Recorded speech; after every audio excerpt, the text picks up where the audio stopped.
Misteri i shtëpisë së gurt Qeparo.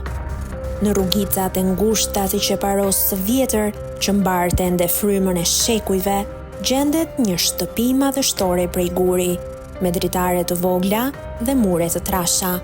Sipas rrëfimeve popullore, aty jetonte një grua misterioze, e vetmuar dhe e urtë, e cila kishte lidhje të thella me natyrën dhe botën shpirtërore. Thuhet se ajo fliste me erën dhe yjet, dhe se shtëpia e saj lëshonte dritë netëve të paqarta. Ambienti përreth është i mbuluar nga bimësi e egër, aroma të trëndafilit e egër dhe gjethe të thara, që kërcasin nën këmbë, si një vend i ngrirë në kohë ku të fton të dëgjosh më shumë se sa sheh.